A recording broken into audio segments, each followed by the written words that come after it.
Hello, everyone, and welcome once again to Camino Conversations. My name is Rebecca Weston, and I have a business called the Camino Calls, where I help people plan their walks on the Camino de Santiago and cover everything you need to know in order to make that experience a memorable one.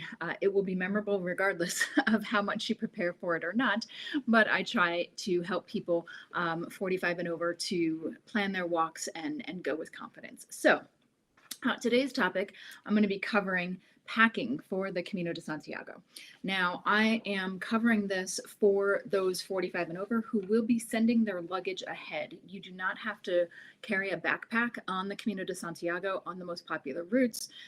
Pretty much from April to October, there are services that will transport your luggage for you. So if you are one of those people who's going to carry your backpack and carry all your stuff on your back, feel free, go for it. There will still be good information here for you, but there's some things that I'm not going to talk about because most of the people I work with are staying in hotels, in private rooms, private bathrooms, and sending their luggage ahead. But again, my information is available and hopefully and will be helpful for sure for everyone. So a couple things before we get started about packing for the Camino. Number one, do not let your fears load your pack is a phrase that I heard on my first Camino. And it is so very true. Whether you're carrying a backpack or sending luggage, it doesn't matter. The point is, don't let your fears dictate what you bring. So none of that, oh, just in case. You are going to a developed country, whether you're starting in Spain or France or Portugal, you will get to places that have the things you need. Am I saying that the time on the trail at the exact moment when you need this exact thing is it going to be there? Not necessarily, but you're going to be surrounded by other pilgrims. Or if you just stop and wait, another one will come by, and people are more than willing to help. So do not burden yourself with things that you're bringing just in case.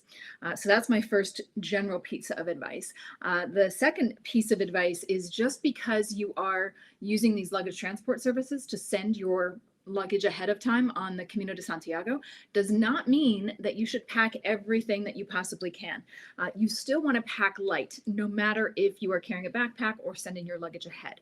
And that's because even if you're sending your luggage ahead, it will arrive at your hotel or your casa rural or your pension or wherever it is that you're staying. And it may be in the main foyer when you get there, and you have to lug it up 1 or 2 or 3 flights of stairs to get to your room, for example. Some places that I've sent luggage, they actually bring it right up to my room, but that's not a guarantee. So I always tell people whenever you're traveling, lighter is invariably better. I have not met anyone no, I can't think that I've met anyone who's like, oh, I should have brought X, Y, or Z on the Camino de Santiago. In fact, one of the participants I had in my last Camino walk with Rebecca, I organized small group trips on the Camino, and one of my participants in the last one actually brought 2 suitcases with her to have transported, and says, without a doubt, she did not need to. She realized pretty quickly that 1 suitcase would have been sufficient. So for most folks that are sending their luggage ahead, we're sending a carry-on bag and we're carrying a day pack. So just FYI that's kind of the route that I'm going here. Packing lists for the Camino de Santiago. There's as many packing lists as there are people that walk the Camino. Everyone has certain things that they want to bring, that they think are imperative to bring, that they think are terrible to bring. So just keep in mind, you are doing the Camino. So you bring what is going to make you happy, again, without overdoing it. So I'm going to go through the kind of like the main things that I bring, and then I'll also talk about, as we're going along, some extra things that I like to have that other people might not consider as necessary. Totally fine. It's personal to you. Just because someone on some group somewhere says you absolutely need to have clothespins, for example, doesn't mean you need them necessarily. But we'll get into a little bit of stuff like that to talk about, why might they be saying that kind of stuff. Okay, so the other thing to recognize is that if you are sending your luggage on the Camino de Santiago, there are size restrictions on the luggage. So in general, so the last trip that I organized, the weight limit was 15 kilograms, which is about 33 pounds. The size limit was length plus width plus height, no more than 210 centimeters, which is 83 inches. And then the largest dimension of that bag couldn't be more than 47 inches. So just keep in mind that as you're preparing and packing for the Camino de Santiago, basically a carry-on will suffice. If you are doing additional travel before or after the Camino and you want to have more stuff, you can actually send an extra bag ahead all the way to Santiago de Compostela. Whether you're starting 500 miles back in San Juan de Por or just 60 miles back in Sarria or Tui or Orense, there are many of the luggage transport companies now also have a service whereby you can whichever way you're going to give it to them, a pack that you can then send on to Santiago de Compostela. So be sure that you're aware of how to do that and what that takes in order to do it. Again, if you can live simply and just have your stuff with you, much easier, but there are services that will send your pack to Santiago for you. Not necessarily the Postal Service, although that is one that you could use, but be aware that if you are starting your Camino in a country other than Spain, that's going to get a little bit trickier. If you're starting in Spain and you're ending in Santiago de Compostela, Spain, no problem. Okay, so let's dig in. And for those of you that are joining me live today, if you have any questions at all about packing for the Camino de Santiago, by all means, feel free to put them in the chat. I have done the Camino both carrying a full pack on my back and sending luggage ahead and combinations thereof. I have done over 15 Caminos at this point, so I've done every variation and seen every variation. So I'm going to start today with shoes because it's such a hot topic that I see on so many Camino forums and groups and et cetera, people are either raving about their shoes or asking what shoes they should get. And I would just like to say to you, just feet are very different. Just because somebody loves their shoes does not mean that they are going to be the best shoes for you. And my advice would be to not take your advice from some random person on the internet, but to go to an actual foot care specialist. So there are, whether it's Fleet Feet or your local outdoor gear store that sells hiking shoes, those folks actually know what they're doing. So go there. And I'm not saying that other people that give advice don't know what they're doing, but oftentimes they're giving advice based on their experience, which basically is a sample size of one. Whereas if you go to one of these outdoor gear stores, they have helped hundreds, if not thousands of people to find shoes for various adventures like the Camino de Santiago. Another thing about shoes is that I don't use hiking boots. You don't need hiking boots on the Camino de Santiago necessarily, unless you're doing perhaps like the Camino Primitivo. That route is very mountainous, gorgeous, much more remote, a lot more rigorous trails. But in general, of all the routes that I've walked, there's only one time that I felt like, yeah, I might wanted to have had some boots. And I've done the Frances, the Portuguese, the Inglés, the Invierno. So on all of those different routes, I have not had a problem with hiking shoes. And so for those of you that are saying, well, what are hiking shoes? Hiking shoes basically are these. This is a pair of Hokas. I used to use North Face, switch to Hokas. But again, as I've said, just because these work for me doesn't mean they're going to work for you. So make sure you talk to a professional about the shoes that are going to be best for you. I like these because they're very lightweight. Some people need a wider toe box or just a wide shoe in general. So yeah, a hiking, and these are a mess because I just used them this morning for my morning walk. So yeah, just hiking sneakers basically are what these are and are perfectly sufficient for the Camino de Santiago. However, I always tell people too, if you have hiking boots and you love them and you want to use them, go for it. I just wouldn't go out and buy a brand new pair of hiking boots for the Camino de Santiago. If you're going to go out and buy something new, I would buy just hiking shoes, basically. Keep in mind, too, that you're going to need at least one other pair of shoes. Usually when I do the Camino, I only have one other pair of shoes besides my hiking shoes. And I like that other pair to be something that I could potentially hike in if for some reason I'm not going to be using my hiking sneakers. Maybe I have too many blisters or whatever. There's various reasons that you will see people hiking the Camino de Santiago in things like Keens or some sort of hiking sandals. My own father, who is 78 and going to be doing his 6th Camino this summer with me, he in the summertime will wear sandals to do the Camino de Santiago. So just keep that in mind. Again, whatever works for you, go for it. But your second pair of shoes, personally, I like to have them as a backup pair. However, I have met plenty of pilgrims on the Camino de Santiago who a few days in realize that the shoes that they have are not really going to work and end up buying new shoes on the actual Camino at a shoe store in one of the towns in Spain. So just keep in mind that, and they do perfectly fine. So just keep that in mind, that there's all sorts of ways to do it. The other thing I tell people about your shoes, you might try on a pair of shoes and they feel great. Well, you need to go walking in them, and you need to go walking for a while in them. So I tell my clients when I'm helping them prepare for the Camino that you want to, if you're just going to do a week on the Camino de Santiago, you should be able to walk at least 5 miles daily before you head out. So on the Camino, you might be walking 9, 10, 12 or more miles per day, depending on how you set up your Camino.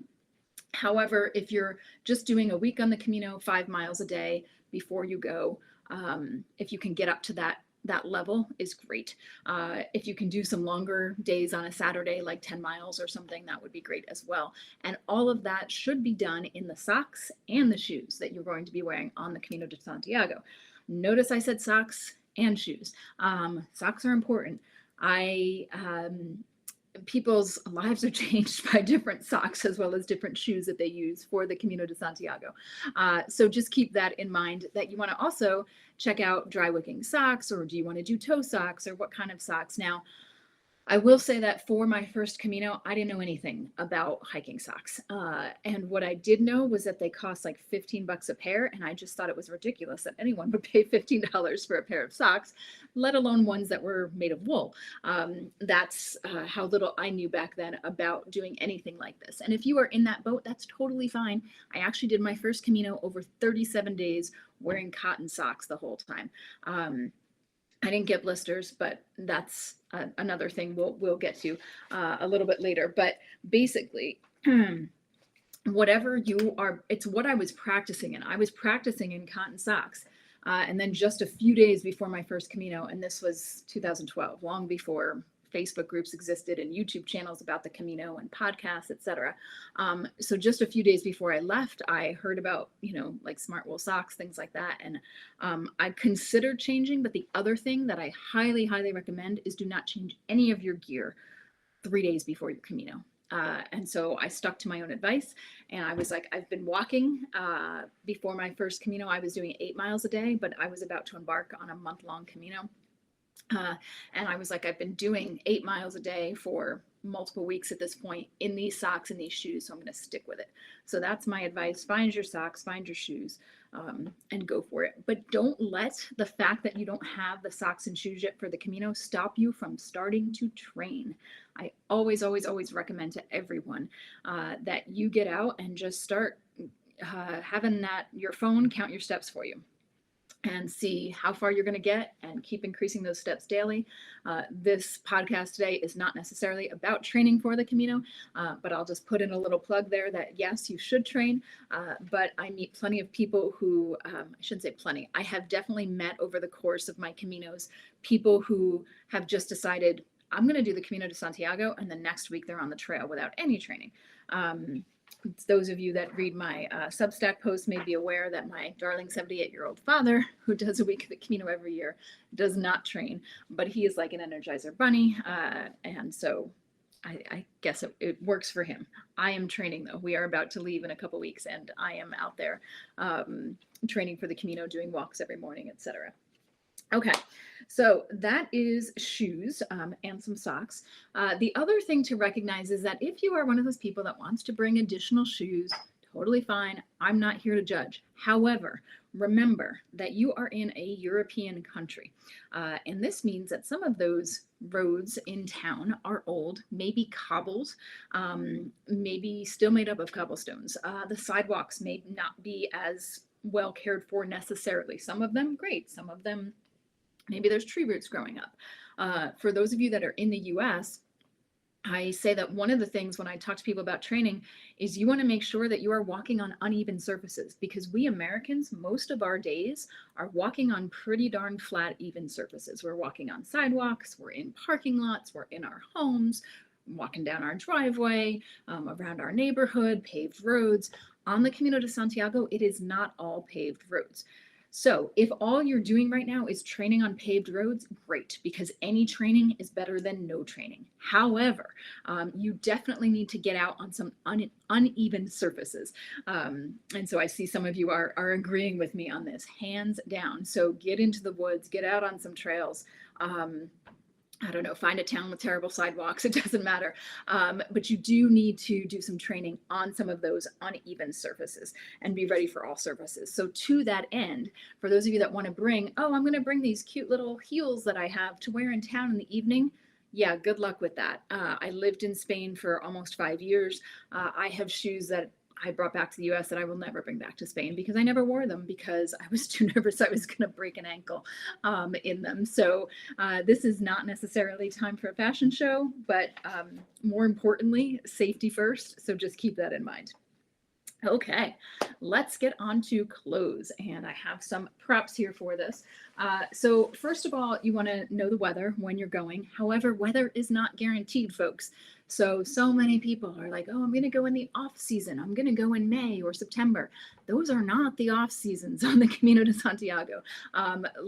This past month in April, they had record numbers on the Camino de Santiago. So it just keeps getting more and more popular. So if you're going to do one of those popular routes, you are going to see plenty of people. But let's get back to clothing as such. So you might be going in May and September and thinking, oh, the weather is going to be great that time of year. It may be. It may be terrible.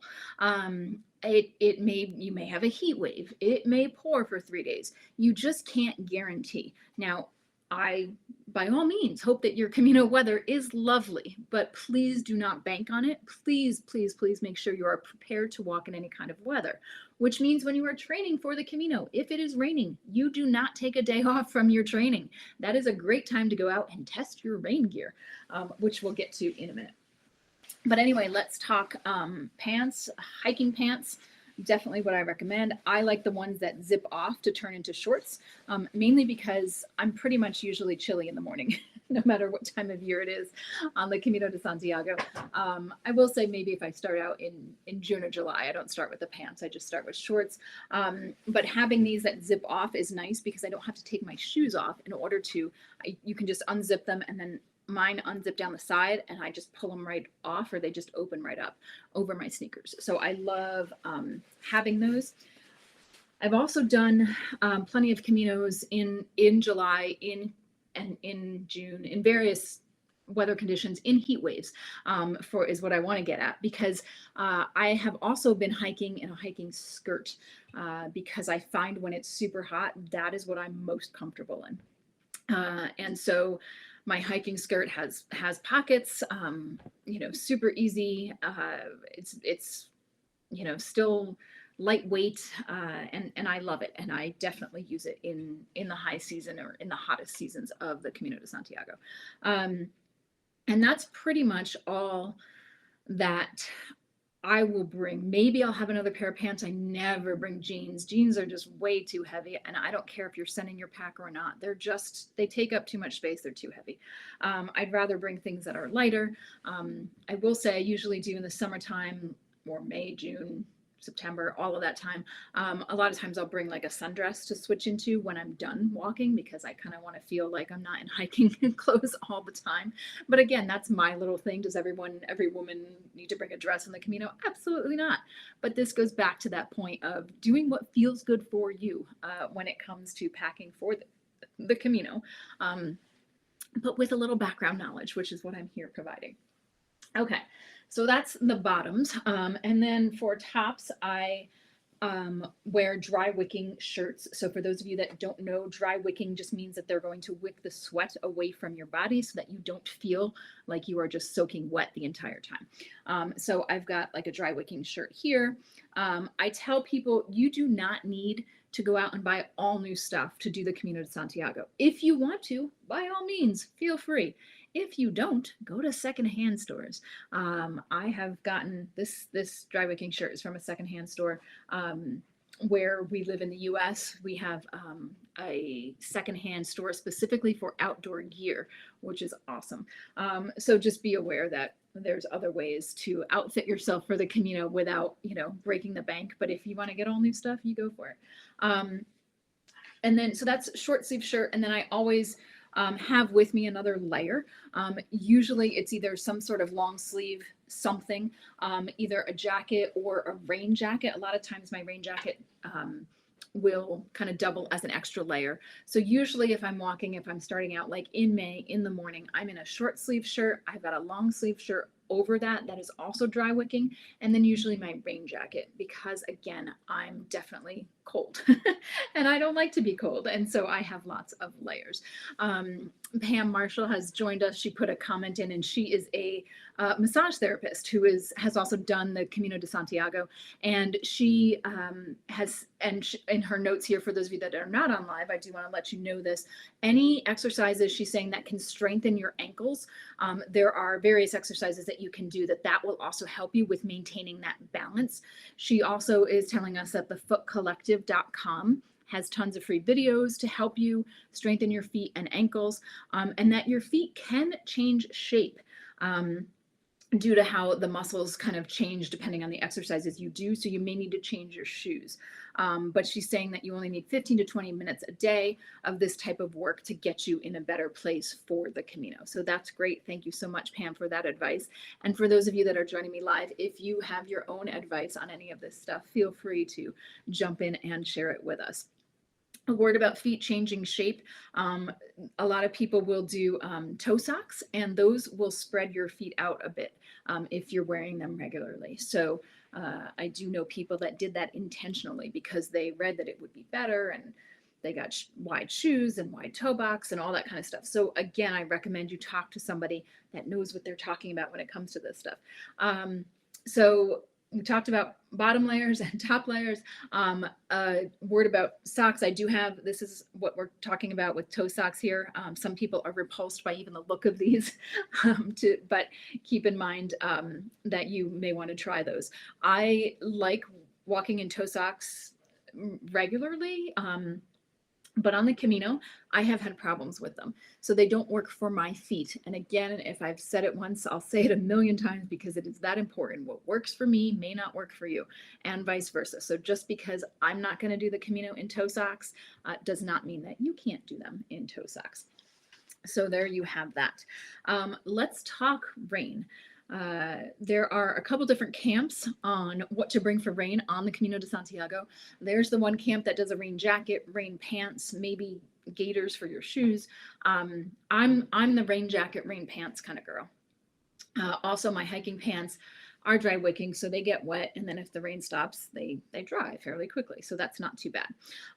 However, there are other people that like these rain ponchos that you put on, and they cover, they're pretty big, and they because they're meant to actually cover a large backpack as well. So you will see some Camino pilgrims that are carrying their full packs that have these kind of all-in-ones. It has a hood, it covers their backpack, it maybe goes down to their knees, might have snaps along the arms.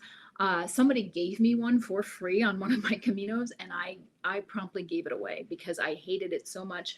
Because when it's raining, sometimes it's also windy, and I would just feel like a flag in the wind. I mean, it was just flapping. It didn't go all the way down like my rain pants did. So, I would be getting wet on the lower half of my body, or it'd be coming in the sleeves, and maybe I just didn't find one that worked for me. But again, point being, find whatever's going to work for you in the rain and test it out. So for me, I do the rain jacket, the rain pants, and then I have a hat. And we'll talk about umbrellas in a little bit, because as crazy as that might sound, I'm going to tell you why sometimes I do bring an umbrella on the Camino. Um, yes, and Pam is seconding or the comment I made about other people on various forums talking about here's the shoes you should wear. She recommends a site called Anya's Reviews. That's a great resource to help learn about your foot type and the shoes that you should consider. So yeah, thanks Pam for confirming what I had said earlier. Absolutely go to a professional to figure out what foot care you need for the Camino de Santiago. Okay, so we've covered shoes, we've covered clothing, and next I'm going to get into some of your sun gear. We talked about rain gear. Let's talk about the sun gear. Again, for those of you joining me, feel free to type in your questions here. And for those of you that are listening on the podcast or later on the YouTube video, if you have questions, by all means, feel free to send me a message, Rebecca@thecaminocalls.com, and I'm happy to answer those in an upcoming post or upcoming podcast. Okay, so let's talk about sun. I do recommend that you bring some sort of sun hat. They have those in outdoor gear stores. I actually was in a secondhand store the other day and got a sun hat for $3. So I'm going to bring that on my next Camino. So sun hats, definitely. And you want one that has a wide brim so that it covers also the back of your neck, because when you're hiking the Camino de Santiago, most people, if you're hiking from the Camino Frances, for example, you are hiking west, which means that the sun is at your back. So you will see people with the back of their calves sunburned, the back of their neck sunburned. So you want to make sure that you're remembering that, especially if you're on that route or the Camino del Norte, for example, you're heading west, and so the sun is at your back. If you're on the Portuguese, you're heading north and the sun is on one side of you. So maybe you're going to end up one of those people where, one arm is darker than the other, etc. But just keep in mind where the sun is, first of all, and then also bring some sunscreen. If those of you that are traveling overseas and just trying to do carry-ons, remember the size limits for liquid. Sunscreen does count as a liquid. So if you can't bring it with you, you may want to just get some when you come over here. Sunscreen is not, we don't have in Spain like things like CVS for those of you that are in the US. So to buy sunscreen, I usually either go into a pharmacy or a parapharmacia. Some of the supermarkets do have them, but it depends. So it's not like a guarantee that you're going to find sunscreen in every single place. The other place that you can often find it is in stores that a lot of the Spaniards call the chinos, which means Chinese, because most of them are owned and operated by folks from China. And they have a little bit of everything in those stores. If you show up in Spain and you need a hiking stick and you need sunscreen and I don't know, you need a hammer or whatever you need, not for the Camino necessarily, but they're those kind of everything stores. So you can definitely probably find some sunscreen there as well. I'm going to talk umbrella for a minute. I had one here, but I don't see it at the moment. But anyway, I started bringing an umbrella on a Camino that I did. Well, the first Camino that I did where I encountered a heat wave, I had to end early because it was just too hot. And so I went back to the US and talked to other Camino pilgrims about what I could do to stay cool so that I could continue a Camino if it gets super hot. And again, for those of you that are joining me a little late, it can get hot in May. It can still be hot in September. So don't think just because you're not going in June, July, or August that you're going to beat the heat. It totally just depends. So a couple things for beating the heat. Number one, I love my hiking skirt for beating the heat. And then number two, sending my pack. But again, all of my clients send their packs ahead. And that saves a lot on your energy expenditure, how much you're sweating, et cetera, et cetera. And my third thing that somebody recommended, and when they first said it, I was like, are you kidding me? He said, bring an umbrella for the sun. And I did. I was not gonna, there's sun umbrellas out there. You can spend $60 and up on a sun umbrella. I just went to Walmart and got a $5 umbrella at the time. And it's bright pink and it was great. And I would use it in the early morning. Usually it's not too hot when you start, especially if you're starting at 6 or 7 in the morning. I would usually only need the umbrella maybe for an hour or two. And I would put it up, I'd take it down. Some of you are like, how are you going to carry an umbrella for an hour? I don't know, I switched hands. Again, it's one of those things that worked for me. It may or may not work for you. That's totally fine, but just be prepared that it could be pretty darn hot out there. And what are you going to do to keep cool? Another thing that I do is one of my sisters, actually, when my father and I did his first Camino, she got us those cooling towels that you can wear around your neck. You basically just take this thing and dunk it in a fountain, or, well, not, don't dunk it in the fountains. If you look at what's underneath the fountains, that's not good, but hit the button so the water comes out of the fountain, and get this thing soaked with that water. And then you just wrap it around your neck. And because it's at your carotid arteries, it kind of cools, apparently it cools the blood going to your head, or I don't know all the exact science behind it, so don't quote me on that, but it definitely works. And so on those hottest days, I love those sun cooling towels, and I will forever be grateful to my sister Liz. Liz, thank you so much for introducing me and my father to those cooling towels. If anyone else has advice for long distance hiking in the sun, by all means, feel free to let us know. Okay, I'm going to switch gears a little bit here and talk about books. So first of all, guidebooks. This is Miam Miam Dodo is a French guidebook. This was when I did a route in France that I absolutely love, the Via Podiensis, or the GR65, which is a Camino route. It's just the only guidebook I have with me where I am right now. There are tons of guidebooks out there. The Brierley guidebooks are super popular among English speakers for the Camino de Santiago. Now, some of you are saying, oh my gosh, so old school, actually using a book in your hands, because there are apps out there now. There are definitely Camino apps, and there are some of them that are wonderful. Some of them that I look at and I'm like, man, this is not user friendly at all. But for me, I'm just one of those people that likes to see things spread out in front of me. So I want to see the whole map. I want to read the list of everything without having to scroll through my phone. So that's just me. I like having a guidebook with me. Depending on what I'm doing and the route, at this point, a lot of the most popular Camino routes are so well marked that I don't even bother with a guidebook anymore. A lot of times I'm reading them just for information about the town or the route or what I'm going to face ahead. And I like doing it on paper because I don't want to be on my phone all the time. But that's just me. So there are absolutely apps that you can download as well for the Camino de Santiago. So feel free to use that as well. While we're talking books, the other book that I wanted to talk about, and I'm looking around here to see where I put it, is keeping a journal. There are plenty of people who never do a journal in real life and then decide they're going to do one on the Camino and write a couple pages and then never write anymore. I always tell people, if you want to document your Camino journey in writing, you should probably start writing about it at least a week before you go, so you get in the habit of doing it. When are you going to do it? So for example, I've been a journal writer for most of my life, and I write in the morning, first thing in the morning. On the Camino, some people get in to where they're going to stay for the night and, you know, take their shower and relax and have their glass of wine and have their lunch and then spend some time writing. Cool. Not me. I want to get out there and after my well-deserved nap and chat with other pilgrims and stuff like that. So I enjoy writing first thing in the morning when I get up, and I reflect on the day before. There are different kinds of different sizes and types of journals. These ones I got on Amazon. They're nice and light. They're small. But then I've also got like these ones I got in Spain. And that's what I'm using right now for notes for this presentation. So anyway, just something to think about, that if you're going to do it, you might want to practice it ahead of time. So, okay. And once again, thank you to those of you that are joining me live. And if you are listening to this podcast later, if you have any questions about packing for the Camino de Santiago, by all means, feel free to ask. Okay. Let's go on to medical stuff.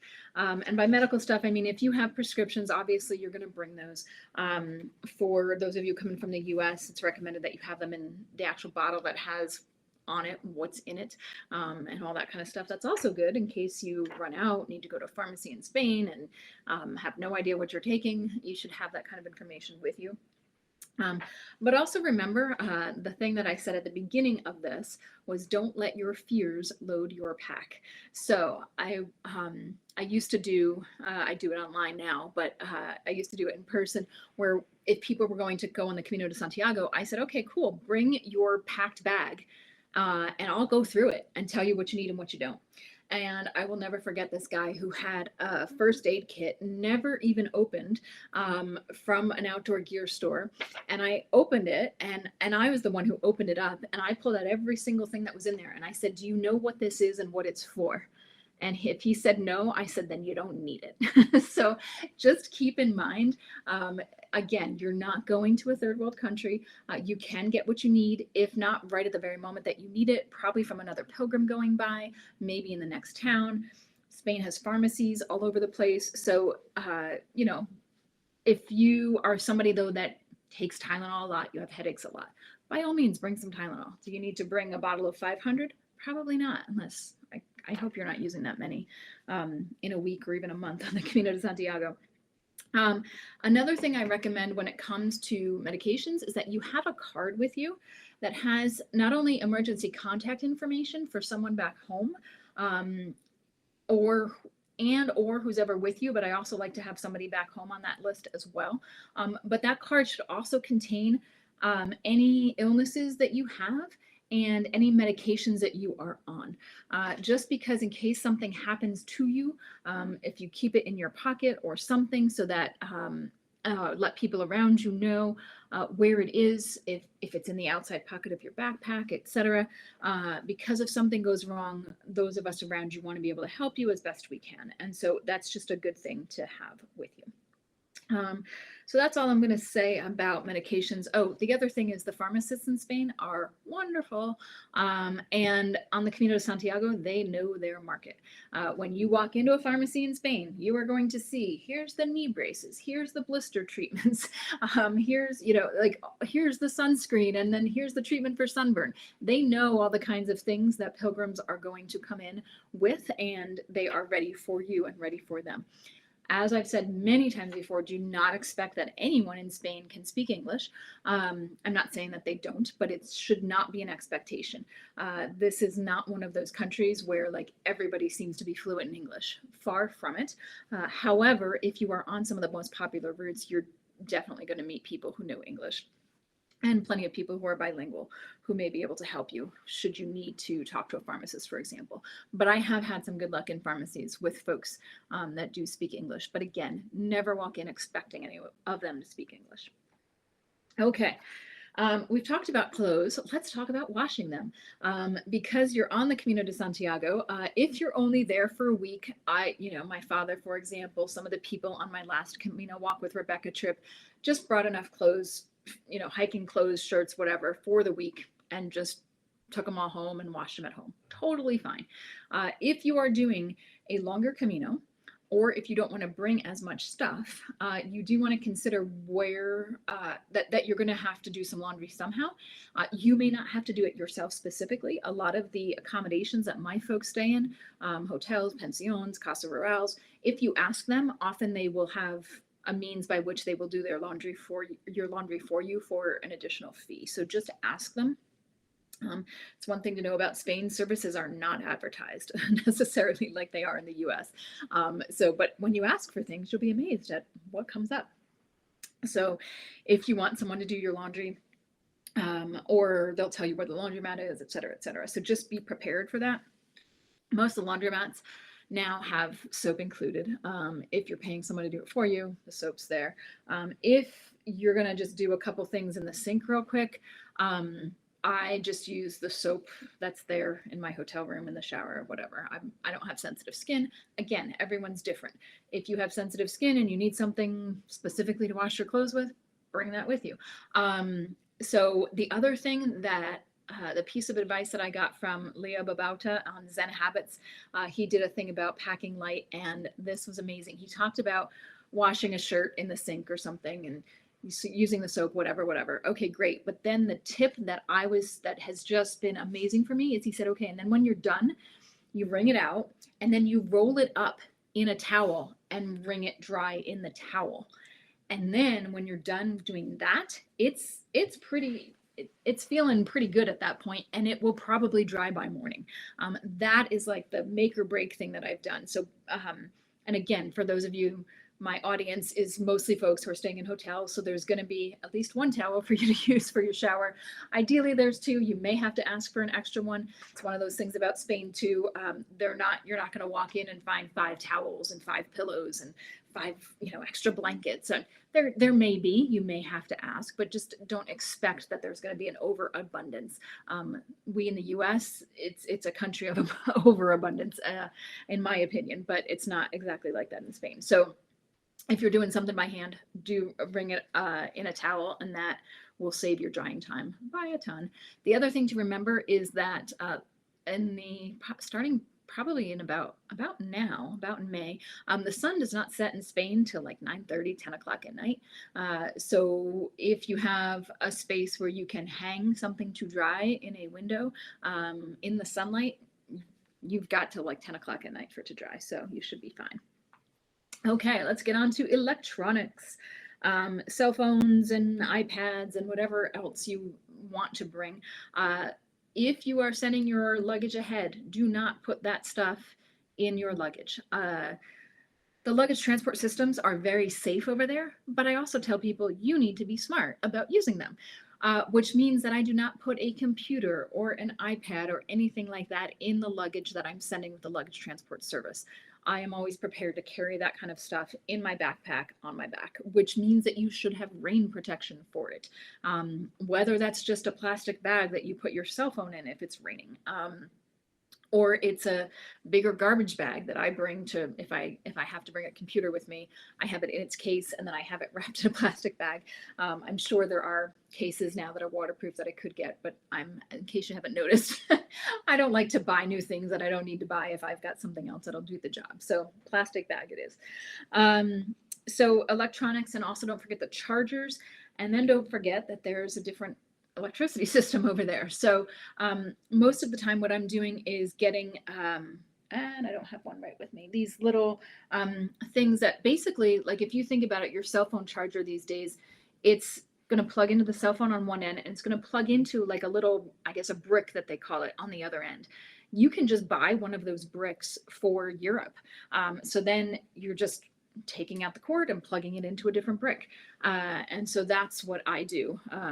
You can buy them in the airport when you get there. You can buy them in those chinos, or the bazaars is what a lot of times they're called. The everything shops that I talked about earlier, they'll have them, or just ask around. There's plenty of places that you can get those. Okay, let's talk about important documents like your passport. You should definitely have a picture of your passport on your phone. It should also be sent to at least 2 other people so that they have it in case anything happens to your passport, or anything, God forbid, happens to you, somebody has access to your passport. The other thing is that if you want to have a physical copy of it, by all means, feel free to make a copy or leave a copy with somebody else. But these days, just having a picture of it and having somebody else with a picture of it is a good idea. The other thing is you have that with you at all times. That is not something you put in the luggage that you're sending ahead. It is also, in Spain, they're going to take all kinds of information from you when you check into any accommodation. So they're going to ask to look at your passport. They may take it and make a copy, although nowadays they're more modern. A lot of times they're just taking a picture of it with the app that they have that takes all of your information, et cetera, et cetera. So it's perfectly normal for you to have to give them your passport, but they're going to do whatever they need to do with it and then give it right back to you. They're not going to hold it or anything like that. And then let's talk cash. A lot of places in Spain now take credit cards. You can do the thing with your phone. I see that more often in Spain than I do in the U.S. actually, where you can just load one of your cards into your phone and just pay with that. Credit cards, etc. However, you still absolutely need to have cash with you because there may be places that do not take credit cards. So you want to make sure you have some cash, ideally before you go. For those of you that are members of AAA, you can get euros there before you go. I know Bank of America does it as well. If you have an account there, so there are plenty of places where you could get some of the, and you don't need a ton. I might get 100 euros or something, but that's also because you can take euros out using the ATMs over there. If you're not comfortable doing that, then probably you do want to bring a little bit more cash, but my bank doesn't charge me very much. Actually, they don't charge me at all. They just charge me a little foreign transaction fee. But they don't charge like $5 every time I take out money or anything like that. So you may want to contact your bank, find out, can you use the ATMs? What's the fee involved, et cetera, et cetera. Okay, so we've gotten through some good stuff. Let's talk a little bit more about foot care. You will see every manner of people on the Camino treating their feet in every sort of way. Some people swear by Vaseline. Some people put powder on it. Some people have some stick that they rub along their feet before they put their socks on, whatever. There's all kinds of methods and things that various people are doing to treat their feet. So my advice for you, again, figure it out before you go. So if you're doing this training before you go, you should be walking for a few miles at a time. How do your feet feel? Are there spots that bother you? Why are they bothering you? What can you do? Is it your shoe? Is it your sock? Do you just need to put a Band-Aid on that area? I have one spot on one of my feet that every single Camino, I know it's going to start to get sore. And so I just put moleskin on it from the beginning to prevent it from developing into a blister. I have never gotten blisters on the Camino de Santiago, but that is because as soon as I feel any problem, I stop right where I am and put moleskin on the hot spot, or I'll cover it with a Band-Aid or whatever. My informal survey of people who have lots of blisters, I will ask them, hey, when you first felt it, like, did you stop and do something, or did you wait till you got to the next town? And invariably they're like, well, I probably waited too long. Absolutely. Every single step you take on a foot where you're feeling some sort of rubbing, you're just making it worse. So stop as soon as you feel anything, and put some moleskin on it. And Pamela's agreeing with me there. I love moleskin. You can get it in CVS. You can get it in the pharmacies in Spain. Some people also swear by something called Compeed, which they do now have in the US. They also have in Spain. The thing with Compeed is you need to wait for it to wear off. Do not pull it off because it'll pull off your skin, and then that defeats the entire purpose of the stuff. So just be aware of whatever you're using and how best to use it. Another word on foot care, feel free, watch videos from other people, ask other people what they do, but you again need to find what's going to work for you for your foot care. For me, I do now wear dry wicking socks, and I just cover up spots as soon as I feel them and I'm good to go. However, I have a dermatologist friend who says again that your skin, everyone's skin, just like your feet, is very different. So it could just be that my skin doesn't react in the way that somebody else's does to that kind of movement in the shoe with the sock, etc. Different skin types, different ailments, etc. So it's the same thing with blisters. So again, make sure you know your feet, and then treat accordingly as soon as possible. Another random thing that I just have on my list that's just randomly in here because I didn't want to forget it was to always have toilet paper in your pocket. This is just one of those random things. I called it like the holy trifecta. Like if I went into a bathroom in Spain and there was toilet paper and hot water and a towel that I could dry my hands with, that was like amazing to me. It's gotten better since COVID. You will not find hot water in most of the bathrooms in Spain, or a lot of countries in Europe for that matter. It's not a big thing. You will find soap more often than pre-COVID. You may or may not find toilet paper, especially depending on what route you are on. If you are doing the Camino Francés like right now, they don't have a lot of these places. If you stop in the first bar when you get to town to have a coffee, they're going to be out of toilet paper because all the pilgrims stop at the first bar. Don't stop at the first bar. Go on to the next one. For those of you that are like, oh my gosh, I'm not going to stop at a bar. I'm not going to have alcohol. Bars in Spain are not all about alcohol. It's where you get your coffee. It's where you get an after dinner drink or after walk drink. It's where you might get a sandwich, etc. Point being, don't stop at the first one, first of all. And second of all, have toilet paper in your pocket in case these places do not have it. So I always just put some in the morning just in case. Okay, pajamas. This is an interesting topic. If you want to sleep in pajamas, feel free. Go ahead, bring some. If you're looking to pack uber light, My first couple Caminos, I just slept in the clothes I was going to wear the next day. So I would get in the afternoon, do my laundry, take my nap, put on my nice clean clothes, and then I just wear those to bed and get up in the morning and go walking on the Camino. So there's a variety of ways to do it. If you want to bring pajamas, by all means, feel free. Make sure that they are very lightweight. You don't want to bring anything too fancy, too crazy, etc., etc. Speaking of pajamas, let's talk about other non-hiking clothes. So after you're done with the Camino, you want to put on something else. Some people just put on, as I said, their next hiking outfit for the next day. Some of us, like me, I put on a sundress and enjoy that for a few hours if the weather's nice. Other people some people might get all decked out and they have a little scarf and makeup and all of this kind of stuff. Totally fine, whatever works for you. Just be aware that you're not going to be wearing these clothes for too long, because basically by the time you get in and eat your lunch and do everything, I mean, you're going to go to bed early because it's a long day. And ideally, you're not waiting for Spanish dinner because Spanish restaurants don't open till 8 o'clock. Ideally, you're having your big meal at lunch. Anyway, point being, yes, bring extra clothes to change into that are not hiking clothes if you want to. But again, make sure they're pretty lightweight, make sure they're easy to clean. And I guess that's about all I have to say on that. Water bottle. Some people love the, what do they call them? The ones that go on your back, Camelbacks or whatever they are. That's the brand name. I am not one of those people. I just do a regular water bottle. My father does a Camelback. And actually, it's like this big thing every morning. We got to go to a bar so we can find some ice so he can put ice in his Camelback. If you ask for ice in Spain, they know you're American. It's not nearly as big a thing over there as it is here. They put it in, like if you get a Coca-Cola, they'll put ice in the glass. If you order just a water, they don't serve it with ice unless you ask. If you order like water, like fizzy water, that they will serve with in a glass with ice. So it just depends on what it is. But anyway, point being, I use a water bottle. Do whatever's comfortable for you. When I'm doing pretty long days on the Camino, I'll sometimes have 2 water bottles.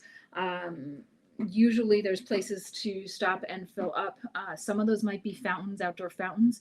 If you are nervous about using those, then feel free not to use them. I've used them plenty of times without problems, but I don't have a sensitive stomach or anything.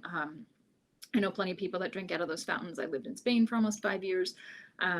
People would fill up at the fountains, or runners would stop and just gulp some of the water to drink. So unless it says non-potable, which is basically the same thing in Spanish, non-potable. So if it says that, then don't drink out of the fountains.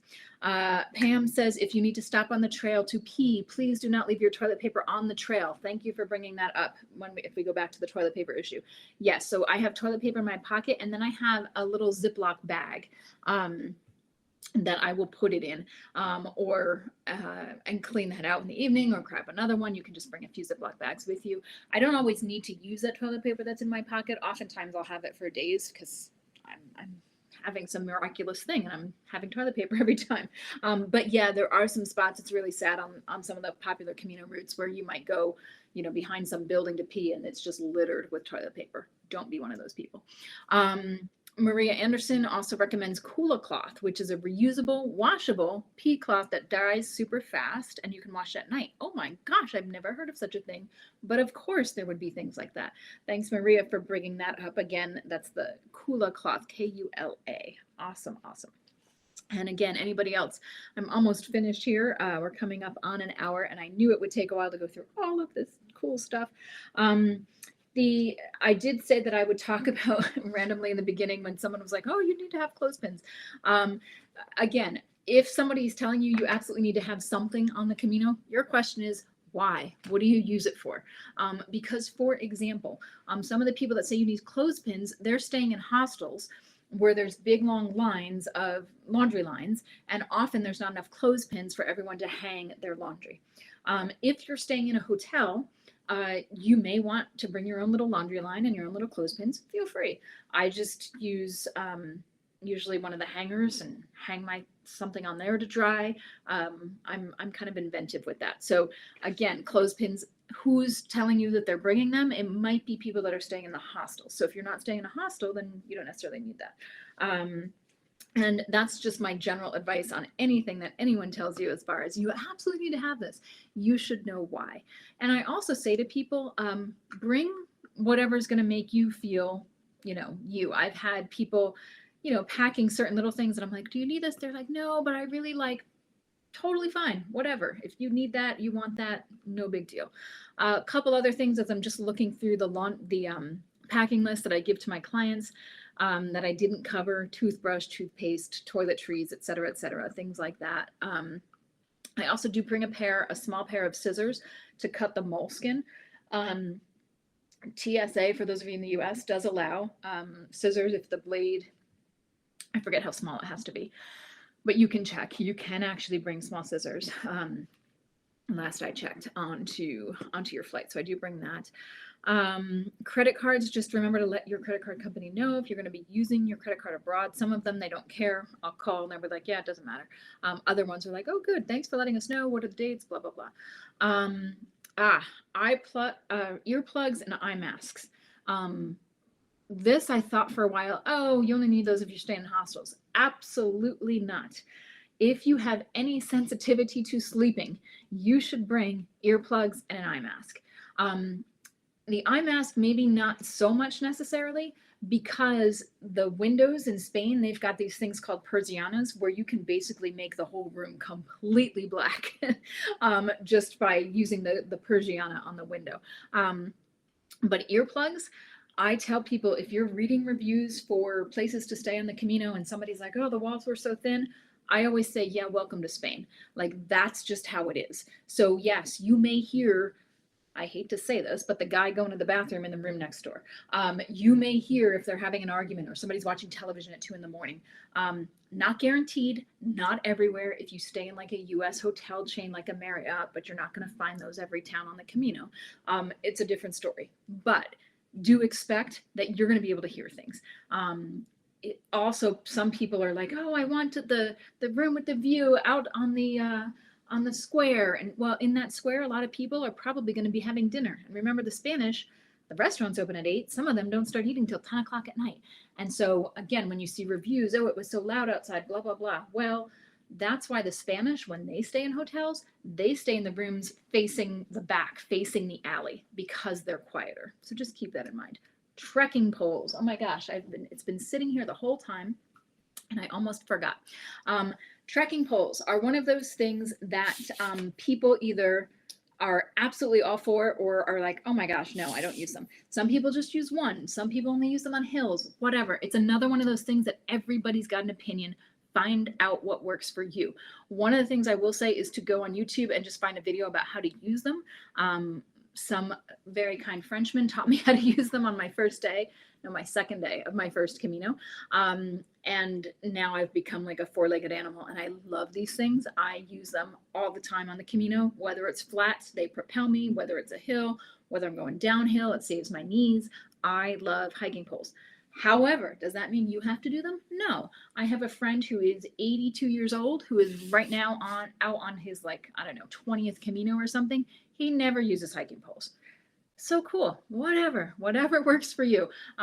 But yeah, the other thing about hiking poles is if you are coming from the US and you are tied to your hiking poles, you want to make sure that you know how to get them through security. So many people are like, oh, my airline said that if I do this and do that. And I say to people, it doesn't matter what the airline says. Who's going to stop you from getting your tracking poles through security are the TSA folks, the security folks. That's who makes the call. So I have had some people of a certain age who kind of take them and use them as if they need them to walk, and therefore they're mobility aids, and therefore they can't take them away or whatever. Don't trust me on that. I would look that up. Other people that will send them in you can check them. I put them in a mailing tube and I check them. Or if you're bringing a check bag, by all means, just put it in your check bag. That's going to be the easiest. I have gotten them through security. As a carry-on, I have, but this was years ago, so I don't know if it would still work. But I definitely I fold them small and then I wrap the two of them together in a ton of saran wrap. And for some reason that worked. but there's no guarantee you're going to get them through security. So if you really love them and don't have the time to turn around at security and figure out what to do with them if they won't let you through with them, you want to make sure that you have a plan and how are you going to get them through security. The other thing I tell people is you can get these for like, I don't know, $15 a stick over in Spain, in Decathlon, which is the outdoor gear store chain over there. You can get them in the bazaars, those everything stores that I've talked about. You can certainly get them over there. And I got to a point flying back and forth doing Caminos where I would just buy a pair when I was over there, and then I would just leave them in one of the hostels. I would donate them to the hostel at the end of my trek wherever I was, and they would give them along. I've got another thing here from Pamela that says she brings a couple of binder clips to double as clothespins. They can clip things to your bag to dry. Oh, that's right. If stuff doesn't dry, you'll see people, and I've done this myself, with stuff clipped to their backpack so that it can dry. Clothespins may not hold your clothes securely while walking. That is true. When I was staying in hostels, I would bring safety pins so that I could pin stuff to my backpack in order for it to dry. Also to hold curtains together. That's interesting. And anything that needs to be held securely. Yeah, safety pins were multi-use for me. I always have a few of those for various and sundry reasons. The other things that are on my list, some snacks. I like to bring some power bars, energy bars, things like that, just in case I'm not one of those people that's good when I'm hungry. So I like to have a backup. A headlamp, if you are going to be walking before the sun rises, you want to make sure you have a headlamp. I thought I would never do that. And then I went on my first Camino with my father, and he thought we were definitely going to do that. Up until that point, I had done Caminos on my own or with other people and never walked in the dark. So just keep that in mind. Some people do bring a second pair of eyeglasses because if something happens to your first pair, you want to have a second pair. Some people bring a swimsuit depending on the time of year, or if you like to swim in the rivers or whatever. And then there's all sorts. I'm looking through my list and there's nothing else that's critical. Everything else on here is just, oh, if you want to bring a pocket knife, well, good luck getting that through security. You might, if you have a check bag, you can do that. Hair ties, things like that. So those are kind of the last minute things that I have as far as packing. But again, I just want to go back to the beginning for those of you that joined late. Don't let your fears load your bag. So do not bring stuff just in case you need it. You are going to a developed country. Either another pilgrim on the trail will have what you need. I always tell people, if you need anything, if you see a guy who's like over 65 with a huge backpack, I guarantee you he's got it. It's happened to me dozens of times. So even though I don't want to, stereotype, but absolutely they've got tons of stuff in their bags. Just because you're sending your bag with one of the luggage services does not mean that you need to pack everything you could possibly want. Still a good idea to pack light. And like everything, packing lists are different for every single person. So figure out what works for you and then stand by it and feel free to change it if you need to. You can get more stuff when you're over there. Catherine just joined us and said hello. So thank you to all of you guys who joined us. Michelle, Maria, Pamela, Carolina, Phil, Josh, Sarah Francis, Liz, KNDS, Terry. I really appreciate you guys joining me live for this session on packing for the Camino de Santiago. And I look forward to seeing you guys again next Wednesday for my next Camino conversation. Have a great afternoon or evening, wherever you are.